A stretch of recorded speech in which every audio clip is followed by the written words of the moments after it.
De acuerdo con Gilles Lipovetsky, el hiperindividuo no es solo un egoísta, sino también es un deseo de expresión de sí. Quiere que le guste lo que hace y que lo que hace agrade. El hiperindividualismo es un concepto que se aplica a una persona o a todo un sistema. Una consecuencia lógica de la hipermodernidad es el gobierno que no garantiza la seguridad económica y social entre sus ciudadanos. El hiperindividualismo se refleja en la cotidianidad, cuando se acapara un producto, al agredir a un médico o enfermera, al afectar el libre tránsito, al discriminar por una raza, preferencia sexual, religión, al invadir el espacio personal, cuando se maltrata a un ser humano por sus circunstancias, etc. El hiperindividuo es violento, porque al verse solo a sí mismo, deja de ver a los demás. Buenos días, tardes o noches. Les doy la bienvenida al podcast de las entelequias. El día de hoy quiero continuar con este proyecto llamado Vivimos en una distopía. Y me parece necesario abordar un tema que es frecuente de manera superficial en otros que he tratado. Este precisamente es acerca del individualismo, pero hay que entender a este en su contexto. Y es claro que el individualismo por sí mismo es deseable, pero justo hoy en día, más que algo deseable, presenta un claro problema. El individualismo ya no es como otrora un símbolo revolucionario ante las épocas crueles. Más bien, hoy es en día una grave causa de la desestabilización social y política actual. Nuevamente, quiero hablar de un mito griego que le dará una guía principal para entender cómo se desarrollará este podcast. Y este es el mito de Narciso. Narciso era hijo del dios Boecio, del río Cefiso, y de Liriope, una ninfa acuática.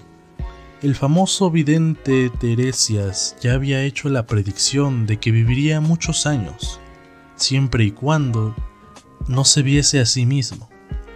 A los 16 años, Narciso era un joven apuesto, que despertaba la admiración de hombres y mujeres.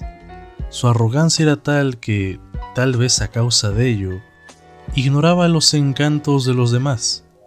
Fue entonces cuando la ninfa Eco, que imitaba lo que los demás hacían, se enamoró de él con su extraña característica.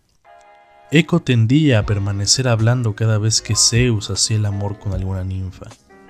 Narciso rechazó a la pobre Eco, tras lo cual la joven languideció. Su cuerpo se marchitó y sus huesos se convirtieron en piedra.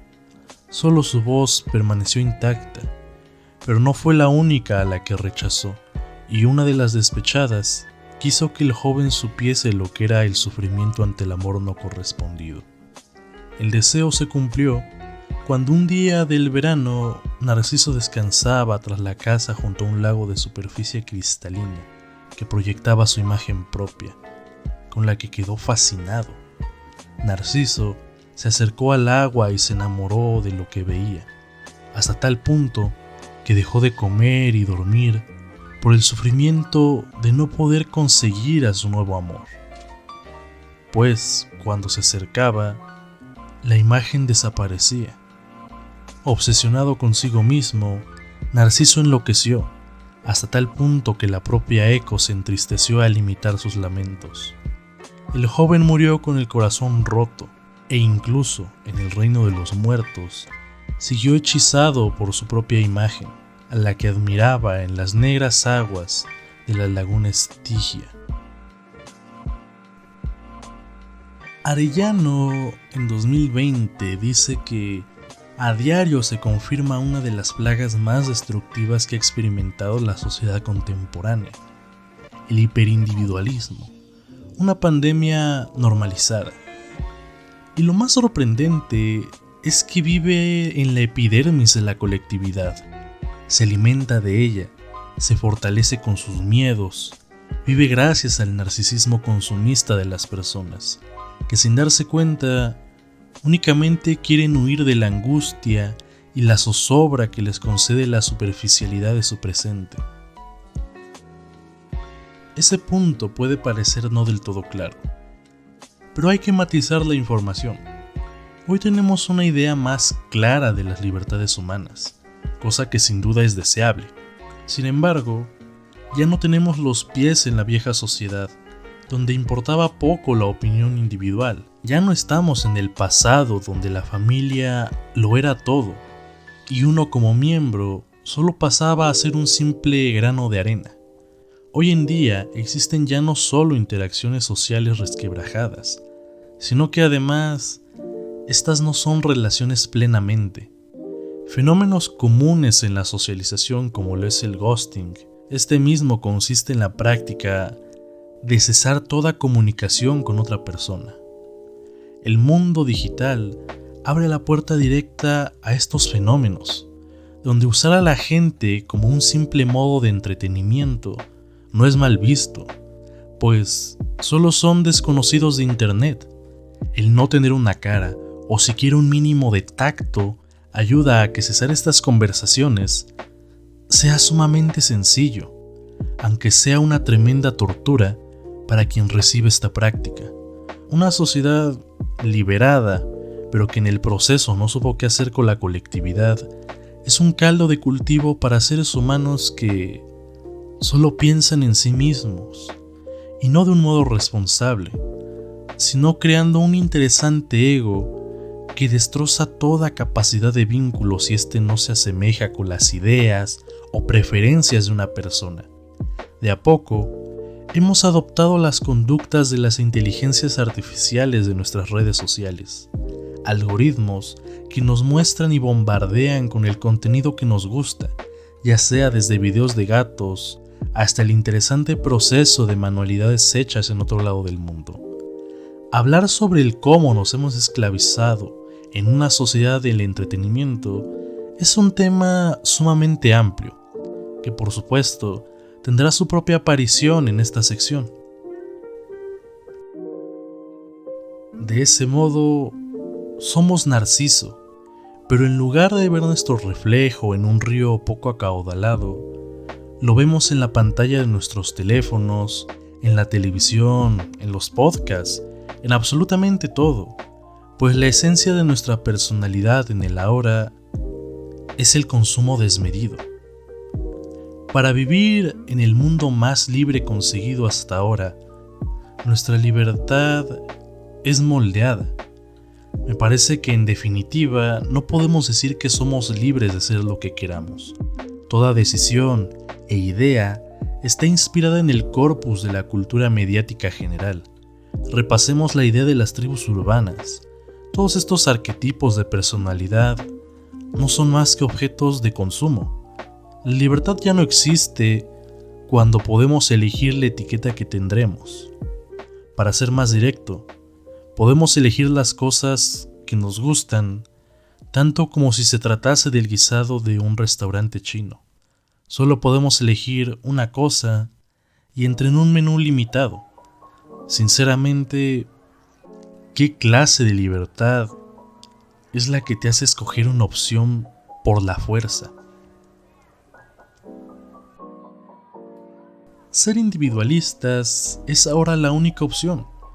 Es la única que permite el poder de salir de las condiciones difíciles. Es una que aboga por destruir la idea de la colectividad y a los individuos que almacena con tal de la supervivencia. De esa misma manera es clave que esta individualidad crece por las ideas masivas del ego. Un ego que crece con ideas de autoayuda que bombardean la realidad con mensajes positivos y con buenas intenciones, pero sencillamente no importa lo grande de las buenas intenciones cuando la realidad pega. Les contaré uno de estos casos. Yo tengo un amigo al cual le encantaban este tipo de discursos del emprendedurismo. Invirtió en acciones y le fue bien por un largo tiempo, hasta que cayó. Algo que se omite seguido en ese tema es que para tener mucho dinero, requieres mucho dinero que invertir. Es muy complicado que seas tocado con la dicha de la suerte y que ganes dinero con facilidad. Él ahora vive trabajando duro, pero sin resultados, Se mantiene optimista, pero no consigue ese éxito culmen del que habla siempre. Y eso es porque en realidad a veces no importa qué tanto le echemos ganas. Simplemente hay cosas que no pueden ser. Así como él no puede ser millonario sin haber nacido ya como uno, hay millones de cosas en definitiva que nunca podremos lograr, cosa que hace necesario que nos planteemos con realismo no a nuestras capacidades, sino a lo que tenemos a la mano para explotarlas. Ahora se hacen no solo presentes las ideas de Díaz de 2018, sino que claramente dan al clavo de la problemática que concierne una sociedad que aborrece la colectividad y empero le da una preferencia a la práctica individualista más nociva, pues en una sociedad individualista los colectivos tienden a establecerse en parcelas separadas, en busca de sus propios objetivos, sin tener en cuenta las necesidades de los otros grupos. No hay diálogo ni comunicación, ni sentido de camaradería real. Existe endogamia al limitar la socialización a personas que explícitamente muestran gustos similares. Existe acomodamiento y deseo personal compartido por otros individuos con los mismos anhelos. La colectividad no tiene un fin lucrativo, ni debe hacerse negocio escudándose en su libre interpretación. El colectivismo no anula la individualidad, más bien trata de que el ser humano pueda desarrollar sus facultades a través de la colectividad para su completa liberación. La colectividad ya no puede utilizarse como caja de deseos. Así también el individualismo rompe con la idea de luchar por los derechos. La colectividad, al funcionar como una caja de deseos, era igualmente una de peticiones, pero entre más triunfa la individualidad sobre la colectividad, se pierden todos los anhelos de la lucha social, pues para el ojo individual solo importa el propio bienestar y no el colectivo, ni la forma en que este bienestar colectivo ayude al individuo. Byung-Chul Han hace un curioso análisis de este mismo tema, y es precisamente sobre el cómo el individualismo ya terminó de corroer todas nuestras capas del tejido social, cosa que en definitiva hace que no tengamos ninguna oportunidad real de cambiar nuestro mundo, pues lo único que cambia el destino de la sociedad es la sociedad misma. Hoy estamos ensimismados en el desarrollo individual, y a ello se suma el cómo en definitiva no podemos mirar al exterior ante las dificultades características de nuestra época, cosa de la cual se alimenta el poder seductor de nuestros algoritmos de consumo. Estos algoritmos no provocan desnudarnos ante ellos. Directamente mostramos lados de nuestra persona que no haríamos en público. Sin embargo, este modelo nos ayuda a mostrarlo con una enorme facilidad y confianza, sin importar a dónde se dirijan posteriormente los datos de nuestra persona, que con facilidad son una guía para replicarnos. Hoy nos desnudamos de forma voluntaria. Es precisamente este sentimiento de libertad el que hace imposible cualquier protesta. La libre iluminación, el libre desnudamiento propio siguen la misma lógica de la eficiencia que la libre autoexplotación. ¿Contra qué protestar? ¿Contra uno mismo? Pensar en un cambio social drástico es cosa difícil, porque para empezar hay que tomar en cuenta diversos puntos. Para iniciar, una sociedad ensimismada en el individualismo, el cual no le permite ver a lo externo. Una sociedad que ha abandonado la idea del colectivo por el temor irracional a que éste termine con su individualidad, cuando este es un instrumento para desarrollarla. El segundo es que es una sociedad prácticamente desorientada, una que no puede ver el fondo de los problemas por la existencia de una rapaz autoexplotación, cosa que le hace luchar contra sí misma. Un aspecto interesante de esta individualidad que no es libre es un aporte de Bauman sobre la identidad. Él dice que, dadas la volatilidad e inestabilidad intrínsecas de casi todas nuestras identidades, la capacidad de ir de compras al supermercado de identidades y el grado de libertad genuina o putativa del consumidor para elegir una identidad y mantenerla tanto tiempo lo desee, se convierten en el camino real hacia la concreción de las fantasías de identidad. Por tener esa capacidad, uno es libre de hacer o deshacer identidades a voluntad, o por lo menos eso parece.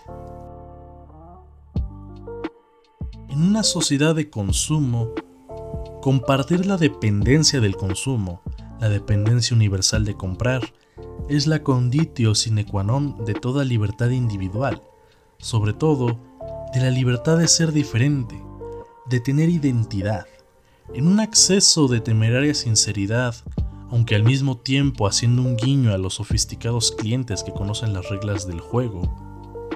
Un comercial de TV muestra una multitud de mujeres con una variedad de estilos de peinados y colores de cabellos, mientras se dice todas únicas, todas individuales, todas eligen X marca de acondicionador capilar. El producto masivo es el instrumento de la variedad individual. La identidad única e individual solo puede tallarse en la sustancia que todo el mundo compra y que solamente puede conseguirse comprándola. La manera de ganar independencia es rendirse. Cuando en el film de Elizabeth, la reina de Inglaterra, decide cambiar su personalidad, convertirse en la hija de su padre y obligar a los cortesanos a respetar sus órdenes, lo logra modificando su peinado, cubriéndose el rostro con una gruesa capa de afeites y pinturas y engalanándose con joyas artesanales. Así, esta individualidad, esta supuesta libertad, solo está disfrazada, pues por debajo no es más que una simple adicción compulsiva. El carácter genuino de la libertad de elección del consumidor, específicamente su libertad de autodefinirse por medio del uso de productos masivos y comercializados, es un tema discutible. Esa libertad no existe sin las sustancias y los materiales abastecidos por el mercado. Pero dado que es así, ¿cuán amplio es el espectro de fantasía y experimentación de los felices compradores? Añadido a ello, Bauman igual considera que vivimos utilizando comunidades de guardarropa. La designación comunidad de guardarropa capta perfectamente algunos de sus rasgos característicos. Los asistentes a un espectáculo se visten para la ocasión, ateniéndose a un código de sastrería, distinto de los códigos que se siguen diariamente, situación que simultáneamente diferencia esta ocasión como especial y hace que los espectadores den un aspecto más uniforme fuera de él. La función nocturna es lo que los ha atraído a todos, por diversos que sean sus intereses y pasatiempos diurnos. Antes de entrar al auditorio, todos dejan los abrigos que usan en la calle en el guardarropa de la sala. Durante la función, todos los ojos están fijos en el escenario, que concreta los gritos de aprobación y los jadeos de sorpresa están sincronizados, como si estuvieran guionados o dirigidos. Sin embargo, cuando cae el telón, los espectadores recogen sus pertenencias en el guardarropa, vuelven a ponerse sus ropas de calle y retoman sus diferentes roles mundanos para mezclarse poco después con la variada multitud que llena las calles de la ciudad de las que emergen horas antes. Así, tomamos ya no solo identidad de selección siendo seres falsos, sin una idea real del yo mismo, sino que además nos movemos consumiendo colectividades, grupos sociales por conveniencia, con tal de consumir lo que está de moda y no quedarse atrás. Eso es interesante, con fenómenos como los de la cultura friki, la cual con anterioridad presentaba a personas selectas, pero que ahora, a causa de la masificación del cine de superhéroes, animes, entre otro tipo de series, es un fenómeno que se ha llenado de fans temporales, claro. Nuestra libertad hoy en día es un problema que se alimenta del seno del consumismo, que se muestra como una danza atractiva que nos impulsa benévolamente para ser parte de ella. La ilusión de libertad, conseguida de la llegada de nuevas opciones a elegir a la fuerza, es parte de este mismo componente, elecciones basadas en el consumo, cosa que en definitiva rompe toda idea que asemeje a creer que somos únicos o auténticos en realidad. En este caso, simplemente no tengo mucho que decir al respecto, solo que en este tipo de problemas, por su magnitud, es necesario implementar una concientización primero, ya que tratarlo es sumamente difícil, pues la colectividad resuelve los problemas sociales, y en este conflicto es casi imposible que las personas puedan soltar ese espejo narcisista posmoderno que les impide actuar. Me despido reiterando las gracias por el apoyo a este canal. Este fue el podcast de las entelequias y ya nos veremos en otra ocasión.